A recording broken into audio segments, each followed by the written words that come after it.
Shalom and welcome to another in our series of podcasts from Temple Beth Am, a dynamic center for conservative Judaism in Los Angeles. This is Meditation and Mindfulness with Rabbi Adam Kligfeld. So hello world who might be watching on Facebook.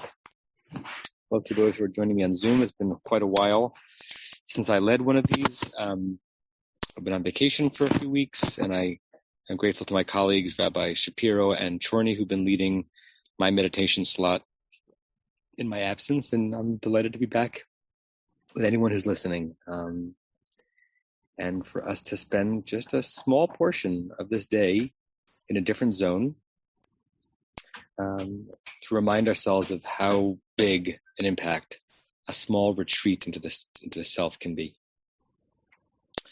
And for the focus of our meditation today, as you know, some of you who have meditated with me before, sometimes I go based on the season, sometimes I go based on the parsha, sometimes I yield to a realm of wordlessness and just let the meditation speak for itself.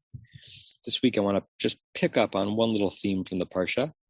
It's a theme that requires an intense amount of study if we were looking at this academically, but I'm just going to lift something up on a meditative level. And that is the second little narrative or set of laws in the Parsha Kitetse, which talks about the Ben Sorer Umoreh, the child who is rebellious, and the very severe punishments that the Torah has for such a rebellious child. As you can imagine, the Torah was just trying to maintain a society that was committed to its norms and to root out problems before they turn into bigger problems. We can discuss the ethics of that at another time. But I do want to raise up the notion of the Torah warning us that while rebellions feel good in the moment, they're not always wise. Some rebellions are just and required. Some are just petulance and immaturity. So our meditation is going to be far away from, it's inspired by that scene, but far away from the actual specifics of that section of Torah, and just have a consider what rebellion means in our lives, the sacred ones and the less than sacred ones, and the ones that we might be better off not participating in. Okay, with that in mind, I ask you to close your eyes.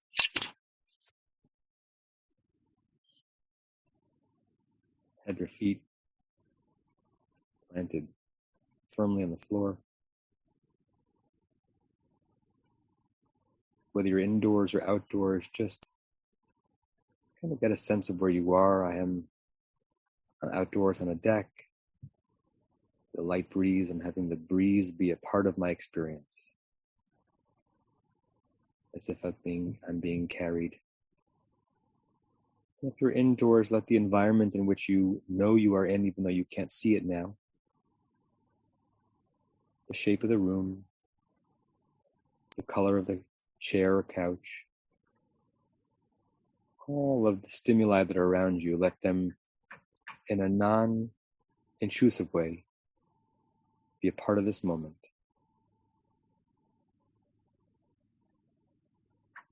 Observe yourself falling and soaring, going deeper down and higher up at the same time. Becoming more relaxed and becoming more focused at the same time. Becoming more at one with your body and soul, and also transcending your body with your soul at the same time.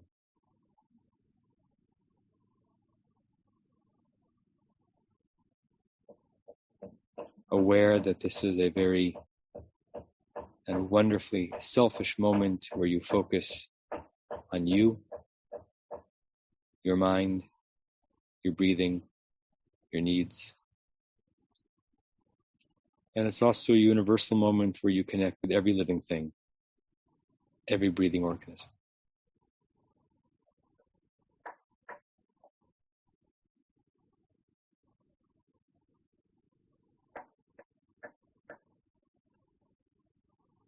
Speaking of breathing, if you haven't yet focused on your breathing, do so.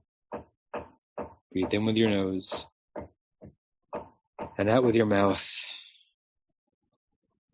Deep, enjoyable, luxurious breaths.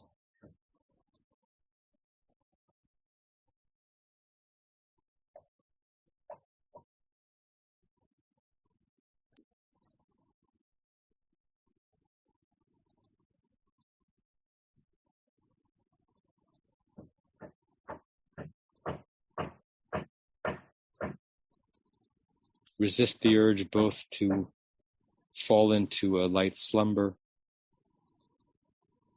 as well as the urge to overthink, overanalyze, overcurate this experience. Be awake for this experience, but let it flow through you, with you as the filter, to see what's left in the netting when it's over.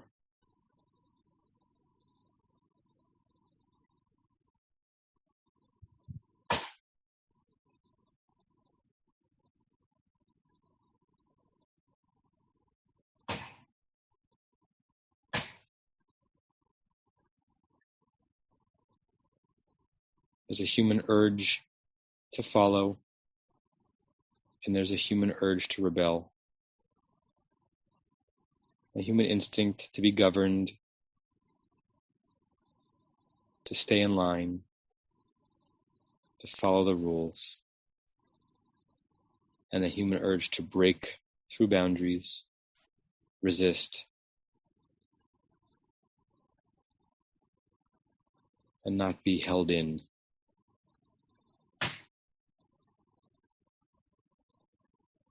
If you were to think of yourself as a rebel today, whom or what are you rebelling at? Where is your rebellion?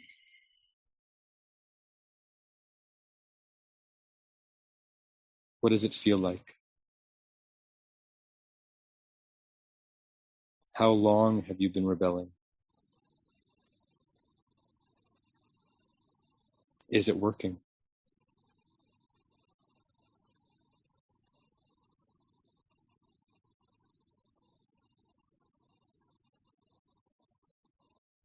What are the costs?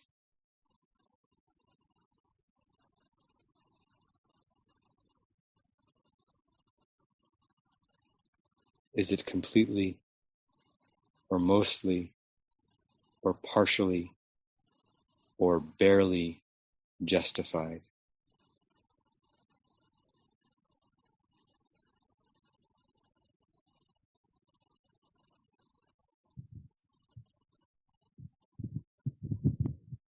What would it take and what would it mean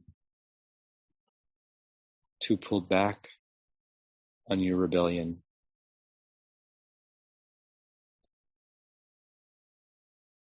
to stay within the boundaries? What would it do to your soul? Would it constrain it? Or would it somehow uplift it?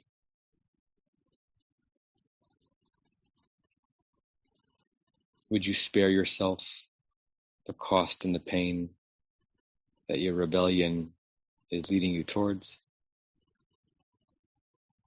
Would it make you bitter and feel like you had lost?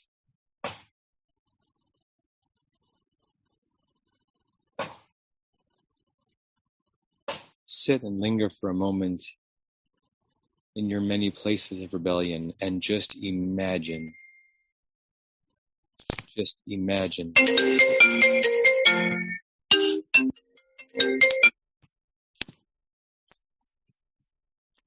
So sorry about that. Just imagine what it would be like to let go of them.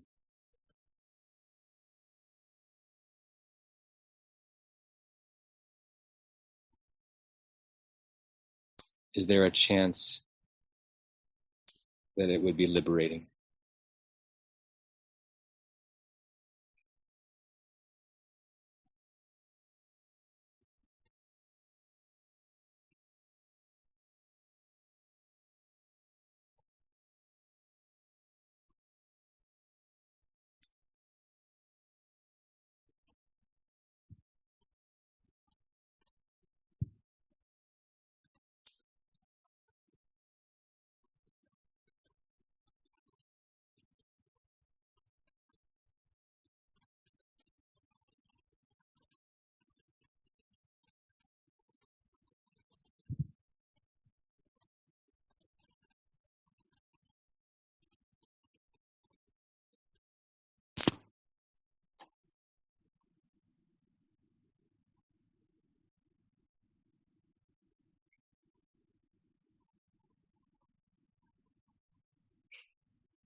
And when you're ready, you can open your eyes. And I'll share the screen, and we'll say the closing meditation prayer together. And I do apologize for that interruption. Usually I remember to turn off that thing that happens when someone calls in and your phone and your computer knows that someone's calling in. I apologize. I'm sure that was jarring. I hope it didn't ruin where you were and where you were traveling. Let's read this together 3 times. May we and all beings have happiness and the causes of happiness. May we all be free of suffering and the causes of suffering. May we all experience true happiness that has no taint of suffering. May we live in great equanimity, free from burdening attachment to loved ones and contempt for others, but rather with compassion for all.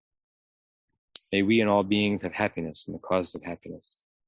May we all be free of suffering and the causes of suffering. May we all experience true happiness that has no taint of suffering. May we live in great equanimity, free from burdening attachment to loved ones and contempt for others, but rather with compassion for all. May we and all beings have happiness and the causes of happiness. May we all be free of suffering and the causes of suffering.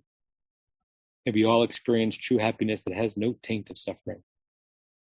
May we live in great equanimity, free from burdening attachment to loved ones and contempt for others, but rather with compassion for all. I say to you all shalom and namaste. And I'll see you soon. We'll be back on Friday, same time. You have been listening to another in our series of podcasts from Temple Beth Am, a dynamic center for conservative Judaism in Los Angeles. If you enjoy these podcasts, we invite you to write a review on the Apple Podcast site or wherever you get your podcasts. For more information about Temple Beth Am Los Angeles, go to tbala.org.